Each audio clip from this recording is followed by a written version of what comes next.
have spent years touting parental rights, yet now they want to put moms and dads and doctors in prison for deciding how to best support their own children. It's dangerous and it's wrong. These decisions belong to parents, their children, and their healthcare providers, not politicians. Every parent wants what's best for their children. And as a parent, I cannot imagine how I would feel if a doctor told me that Republicans in Congress banned life-saving evidence-based care that would help my child. Medical care for transgender youth is safe and effective and supported by major medical associations. Access to transgender-related health care is critical, medically necessary, and often life-saving. The President and my Republican colleagues have spent the years scapegoating a very small group of very vulnerable children because they have no solution to strengthen the economy, reduce health care costs, or make our communities safer. And this legislation is the Gentlelady's time has expired. As I yield back, Madam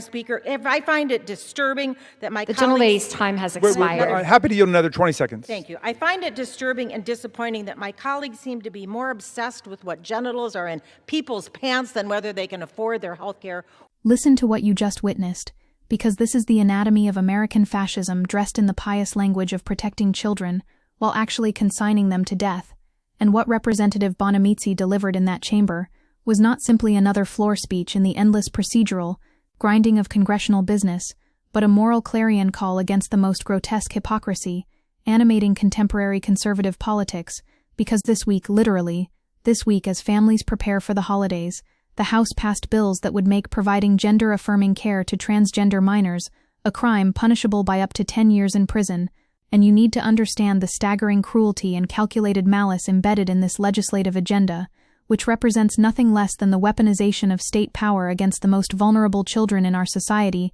and their families who are desperately trying to keep them alive. We are watching in real time as the Trump administration proposes rules that would block all Medicaid and Medicare funding for any services at hospitals that provide pediatric gender-affirming care, which, because hospitals rely on Medicare, would have a wide-ranging effect, essentially forcing every major medical center in America to choose between federal funding and providing evidence-based care to trans youth. And this is not hyperbole. This is not progressive hysteria. This is the documented reality of what trans journalist Aaron Reed called the single most aggressive attack on transgender healthcare in U.S. history, unfolding right now as we speak.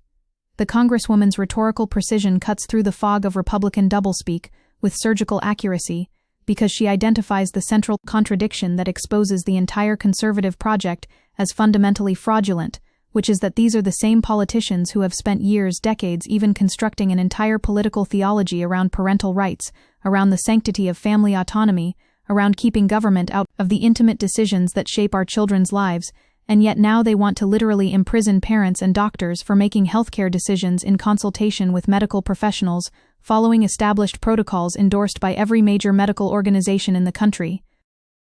The American Academy of Pediatrics states that this medical care is safe and effective for young people who need it, and that view is shared by the American Medical Association and the Endocrine Society, among other medical organizations, and we are talking about more than 30 professional medical associations representing over 1.3 million doctors across the United States who recognize this care as medically necessary, but somehow Marjorie Taylor Greene and her caucus of cruelty know better than the entire medical establishment and are willing to turn parents into felons for following their doctor's recommendations.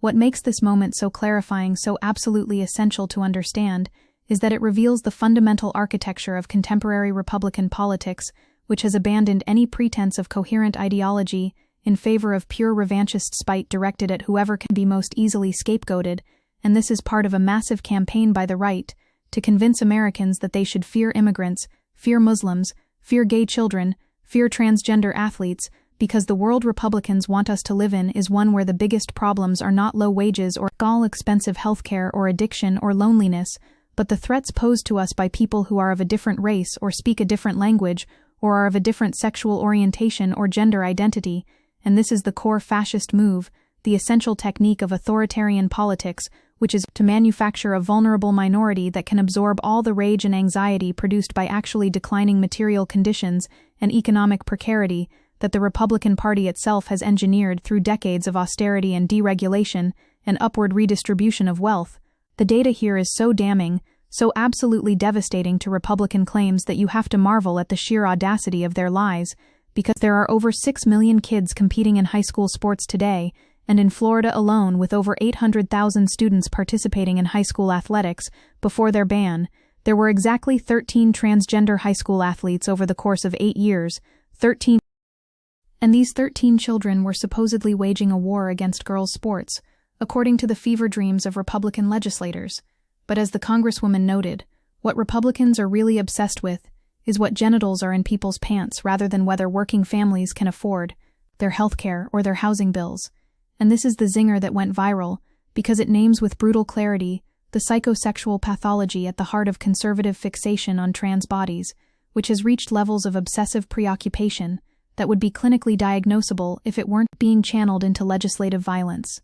GOP operatives spent an astounding $222 million on anti-trans and anti-LGBTQ advertising in 2024, more than on housing, immigration, and the economy combined, which tells you everything you need to know about Republican priorities and what they think will motivate their base, because this is not about protecting children. This has never been about protecting children. Access to gender-affirming care has been linked to lower rates of depression and suicidality for young trans and non-binary people, which means that denying this care increases suffering, increases depression, increases suicide, and when you understand that what we are witnessing, not policy disagreement, but orchestrated cruelty designed to make trans existence so unbearable that trans people simply cease to exist in public life, and they want trans kids to die. And by making life for trans youth too difficult to bear, the GOP is hell-bent on a genocide by suicide. And yes, we need to use that language, because when you systematically attack a vulnerable population, when you strip away their health care,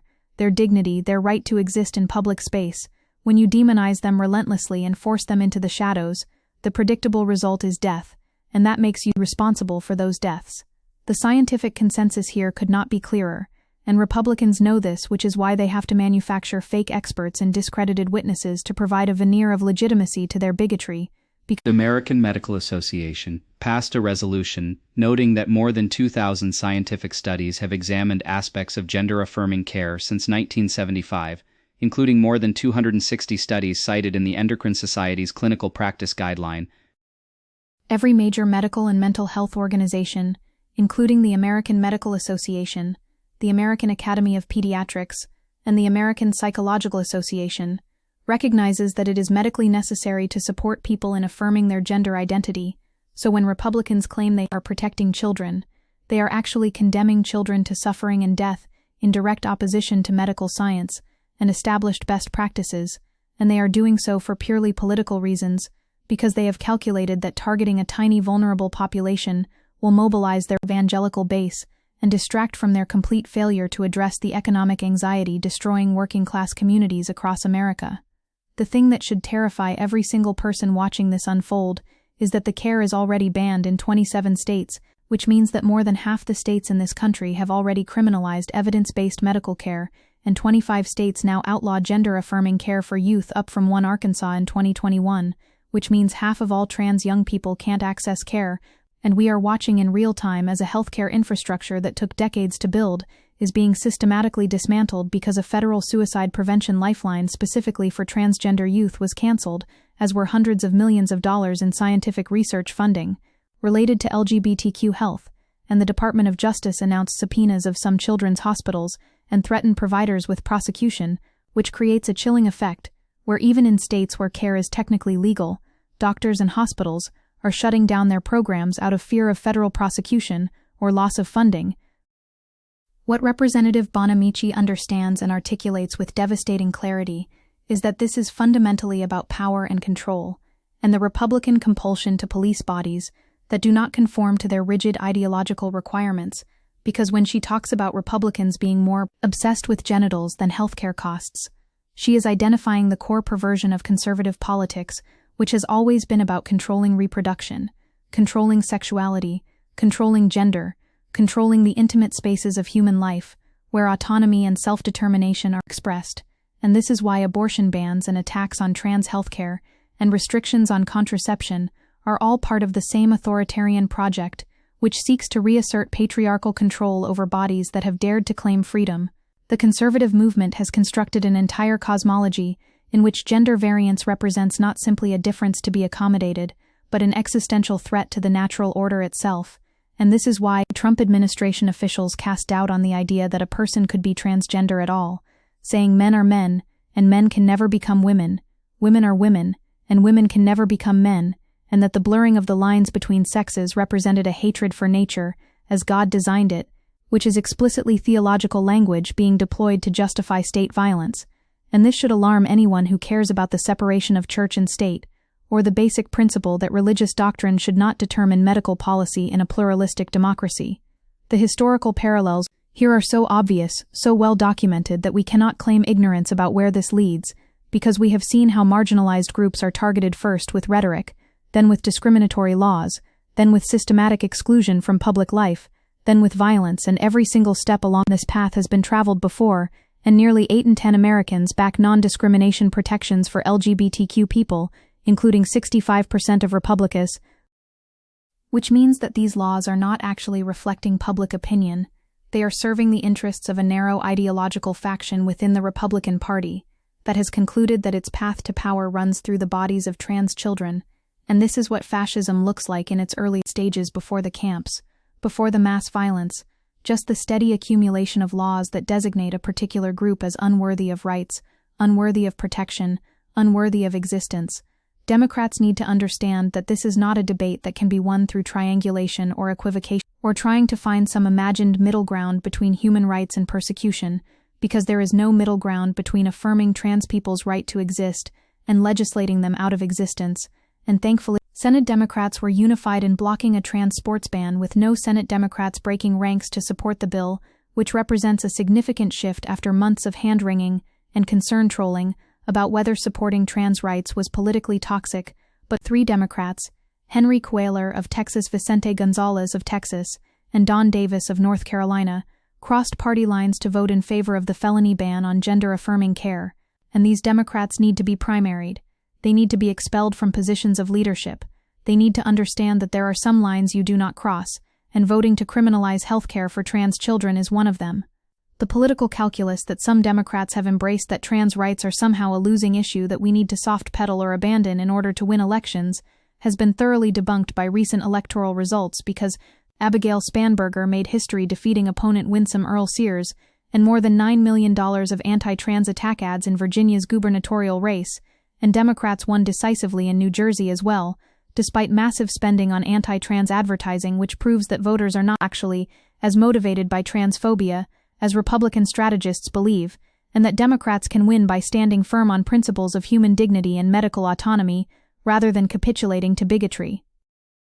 Republican candidates spent millions attacking Democratic governors on trans issues, but when it came to Election Day, they didn't narrowly lose. They lost by healthy margins, with Democratic governors winning by 2.1 points in Kansas, by 10.6 points in Michigan, and by 12.9 points in Maine. And what this demonstrates is that culture war attacks are actually ineffective when Democrats refuse to concede the moral high ground and instead make the case that everyone deserves access to health care and dignity, and the freedom to make decisions about their own bodies and their own children. The broader context that makes this assault on trans rights so urgent is that the administration's efforts on transgender issues stretch far beyond health policy and beyond youth, with universities being told their federal funding is contingent on adopting anti-transgender policies, and even the impending lapse in funding for food assistance SNAP being linked to Democratic support for gender mutilation procedures, according to a banner on the Department of Agriculture website, which means that every single area of federal policy is being weaponized in service of anti-trans ideology, and this represents an unprecedented expansion of government power to police gender identity across every domain of public and private life. This has been an obsessive focus deployed across the administration, and in states where care is still legal, many clinics and hospitals have ended their programs for gender-affirming care, because the chilling effect of threatened prosecution and loss of funding is already functioning as a de facto national ban, even before these bills become law. What the Congresswoman is demanding in that chamber is that we actually take seriously the Republican claim to care about parental rights and family autonomy, because if those principles mean anything, they must apply to all families, including families with trans children, and the breathtaking hypocrisy of claiming to champion parents while simultaneously threatening to imprison them for following medical advice reveals that parental rights in Republican discourse has never been about empowering families. It has been about enforcing a particular ideological vision of what families should look like and punishing those who deviate from that vision.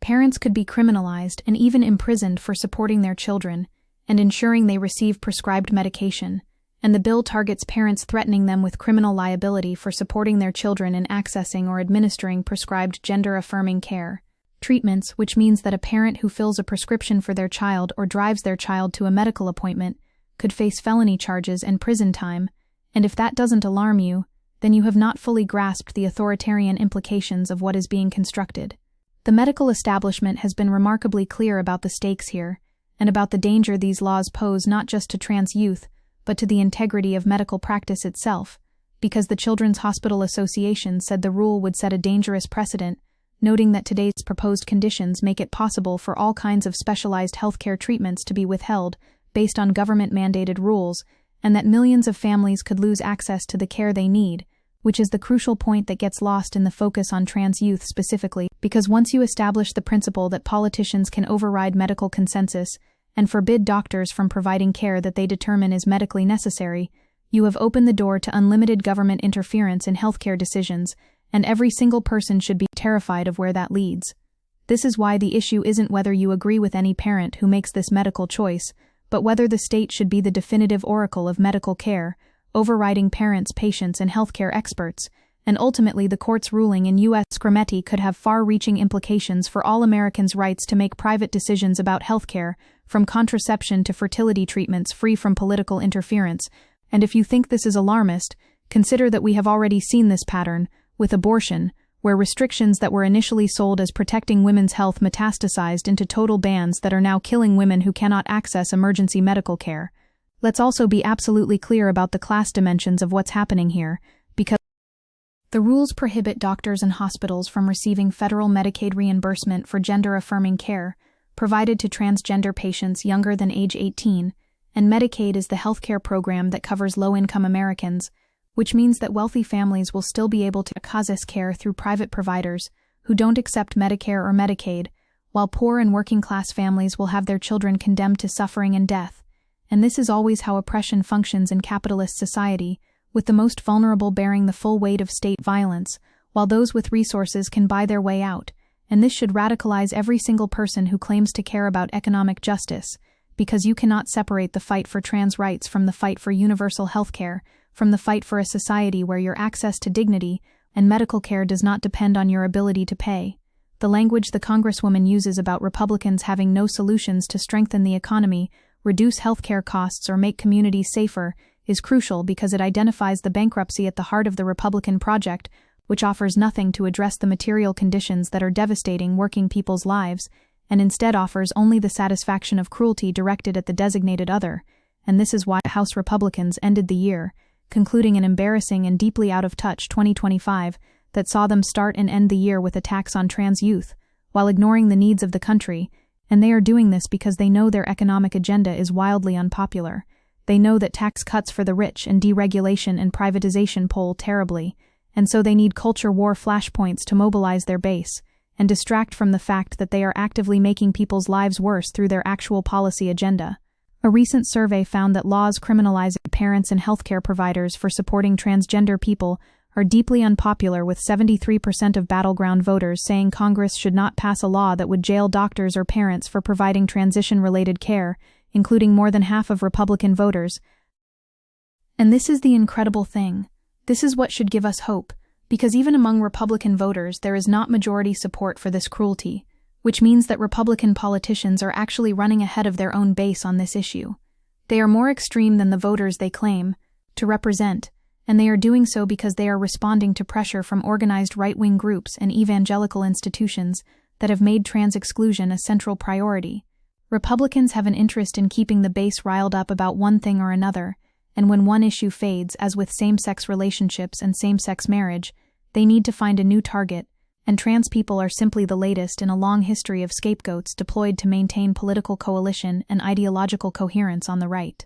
The phrase that should haunt everyone who hears this speech is life-saving, because that is the stakes, that is what we are actually talking about when we discuss access to gender-affirming care, Receipt of gender-affirming care has been linked to dramatically reduced rates of suicide attempts, decreased rates of depression and anxiety, decreased substance use, improved HIV medication adherence, and reduced rates of harmful self-prescribed hormone use. And when you understand that denying this care increases suicide rates, you understand that these laws are not simply discriminatory, they are lethal, they are killing children, and the politicians who support them know this. They have been told this repeatedly by medical experts and families, and trans people themselves, and they simply do not care because the political utility of trans exclusion outweighs in their calculation the lives of trans youth. What makes Representative Bonamici's intervention so powerful is that she refuses the false framing that Republicans try to impose on these debates, which is that we are talking about experimental or dangerous treatments being imposed on confused children by ideological activists, when in fact pediatric gender-affirming care is designed to take a conservative approach, with the first course of action being to support the child in exploring their gender identity and provide mental health support as needed, with medical intervention reserved for older adolescents and adults, and treatment plans tailored to the individual, and major medical organizations agreeing on waiting until an individual has turned 18 to undergo gender-affirming genital surgery, which means the entire Republican narrative about surgeries on young children is a complete fabrication designed to inflame public opinion against care that is actually cautious, graduated, and individualized. This is the essential insight that the Congresswoman delivers, and that everyone needs to internalize, which is that when Republicans claim to be protecting children, they are actually attacking children, they are attacking their families, they are attacking their doctors, and they are doing so in service of an ideological agenda that values conformity and control over health and dignity, autonomy, and we cannot allow them to hide behind the language of protection, when what they are actually doing is persecution. The viral moment when she talks about genitals and healthcare costs crystallizes this, because it forces people to confront the absurdity of Congress spending weeks debating legislation to control the intimate medical decisions of a tiny population of vulnerable children, while Affordable Care Act tax credits expire, while housing costs spiral, while medical debt crushes families, while communities lack basic infrastructure. And this is what Republicans always do. They manufacture crises around social issues to avoid having to address the economic catastrophe that their policies have created. As one mother of a transgender teen said, "If we can't stop the government from legislating what healthcare families can receive in consultation with their doctors, then I don't recognize this America." And this is the question that should keep all of us awake at night, because if the state can override parental judgment and medical expertise and criminalize evidence-based care for trans youth, on what principle can we prevent them from doing the same for any other disfavored group or unpopular medical treatment? And the answer is that we cannot. Once you concede the legitimacy of political control over medical decision-making, you have surrendered the principle of bodily autonomy and medical self-determination that undergirds all of our rights.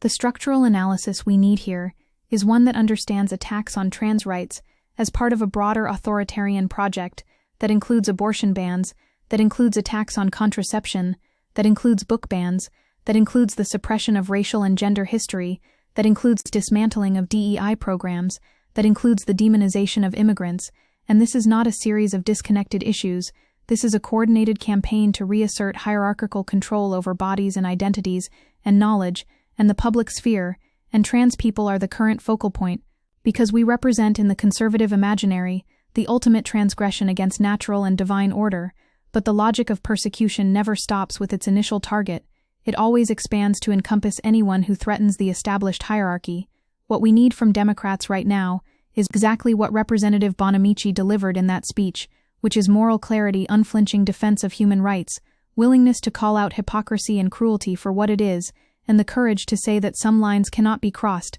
that we will not sacrifice vulnerable children on the altar of political expediency, that healthcare decisions belong to families and doctors, not politicians, and that we will fight with everything we have to protect trans youth and their families from this coordinated assault. The fact that this is the first time a national felony trans youth care ban has cleared a full House vote, and advocates warn the House vote will still have consequences, normalizing criminal penalties for standard medical care, and setting the stage for further federal and administrative efforts to restrict transgender healthcare nationwide, means we are at a pivotal moment where resistance matters, where political organizing matters, where showing up and fighting back can actually change outcomes. The path forward requires understanding that this is not fundamentally a debate about medical evidence or safety protocols, because the Republicans pushing these bills do not care about evidence they have systematically ignored and dismissed. the overwhelming medical consensus in favor of ideologies, and so we cannot win by simply presenting more studies or more expert testimony. We win by shifting the terrain of debate to questions of freedom and autonomy and state power, and by asking whether we want to live in a society where politicians can override doctors and imprison parents for following medical advice, and by building political power sufficient to defeat these bills and elect representatives who will defend trans rights as human rights, as medical rights, as the basic requirement of a free society.